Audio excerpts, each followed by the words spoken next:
So what is the hero's journey? So it's Joseph Campbell, which you know, and he was a mythologist, so he'd studied world mythology and claimed to find this pattern in all of the mythic stories that he studied. And like some patterns have 17 steps or 21 steps, but they largely break into 3 categories. And the first one is leading up to the crossing of the threshold, because you're in a world that is totally normal, you're totally used to it, and then something appears in that world. Challenge. A challenge. Call to action. A call to adventure. Okay. Like in the story of the golden ball and the frog, a child is playing with a golden ball and it falls into the pond, and a talking frog leaps out and gives the ball back. Eventually the child has to follow the frog back into the pool and find out where it came from. And this is a threshold. So Luke Skywalker in Star Wars, he's on Tatooine, that's the world he knows, and then these androids appear, and then he meets Ben Kenobi. And why do you make that leap? Why don't you just choose not to go there? Like what gives that push to you? The hero always refuses. Oh really? Initially to go on the adventure. And why is that? Because it's scary. There's a lot of fear involved. To cross the threshold, you have to overcome your fears. So there's usually an old man who guides you across the threshold. So in a good story, there's always the suggestion that the old man could be evil. He's not just your friend, because the threshold is a scary place and you might die. Like imagine a Star Wars story where Luke Skywalker meets Darth Vader and he just cuts Luke's head off. So there's the risk involved. There's always the risk. Like they could be fake gurus. Yeah. Yeah. We don't tend to tell that story. It's like survivor bias. And in some stories, does it happen? There's actually a wrong. He's just pushing you across. Never tell that story, because this is all metaphorical. And the reason you have the 3 stages. So you have the crossing of the threshold. Yeah. And then you fall into a world that's confusing, as dangerous. And once you've crossed over. And you encounter figures like someone who's like your father, Darth Vader, someone who's like your mother, Princess Leia. You encounter your own shadow over there. And then there's a turning point where you begin to navigate your way back to the ordinary world. Usually it's called like the flying carpet moment. Okay. You take some kind of flight, some kind of magical flight. Luke Skywalker in the trench in his X-Wing. And then that leads you back to the world you were familiar with, but you brought new powers back to that world. And why do you come back? You always knew why don't you stay there? You have to come back to bring the gifts back to the world. But what if you don't want to come back? Familiar with. The hero never does want to come back. There's always a bit of sacrifice and reluctance in doing that. But it would be nice to stay in that world, but it would be delusional. Very interesting. So you come back.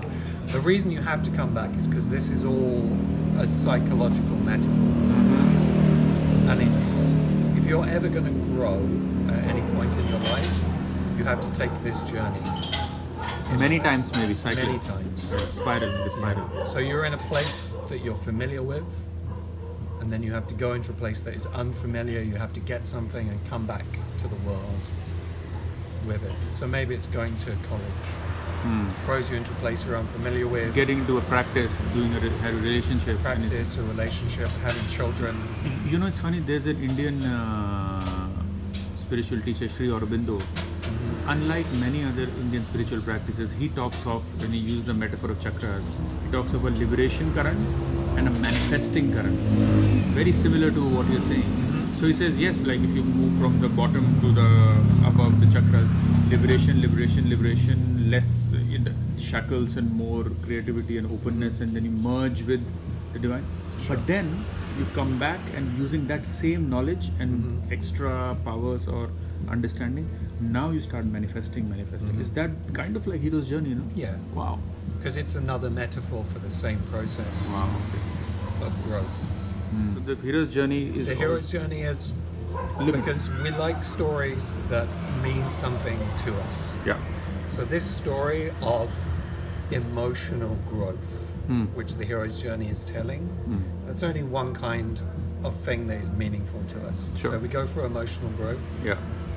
But like Tragedies, the classical tragedy, isn't a hero's journey. Okay. It doesn't have that structure. Yeah. It's quite different.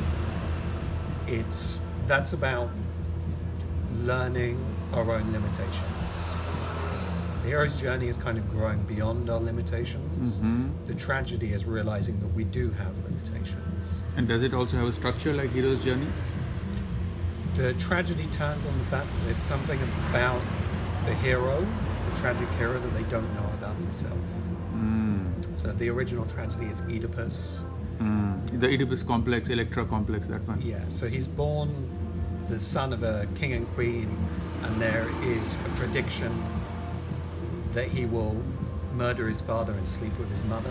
So to prevent this, they send him away, and they leave him in the wild to die. But the servant who does that can't bring herself to kill the child, so he gets adopted. He doesn't know who he really is, and he ends up traveling back to the royal palace, not knowing he's their son. He murders his father on the way, and then he marries his mother and sleeps with her. And it's a tragedy because he doesn't know this thing about himself. That he is their son. Yeah. Okay. In So this it's whole a story, he never literal comes to fact. know. Yeah. So it's not tragic. He doesn't even know. he learns at the end. Okay, that's when it and becomes then tragic. Then he blinds himself, and it's a bit over the top. Yeah, But yeah. you see this pattern in like Hamlet, Yeah. and in modern stories. Yeah. Hamlet also, there's a strong suggestion of this Oedipus complex. Yeah. Like The Godfather. So The Godfather is a modern tragedy. You have Michael Corleone, and he thinks he's doing all these terrible things to protect his family. That's what his father did. Yeah. And he becomes the Godfather. Yeah. And what he doesn't know about himself is that he just likes power. So he's killing all these people, and really the family is just an excuse. Yeah. Especially at the end of part 2. Yeah. He is. Yeah. Part 1 was still a bit hopeful, but part 2, it's like they say, either you're a hero or you live long enough to become a villain. To become a villain. Yeah. So the point of the tragic story is it's trying to tell you that there's all kinds of stuff you don't know about yourself, and you're going to act on this stuff and do terrible things in the world unless you learn it. Unless you learn what? Unless you learn that, if you believe that you don't want power, then you will go and hunt power out. So In to the world. confront one's demons. Your shadow. Yeah.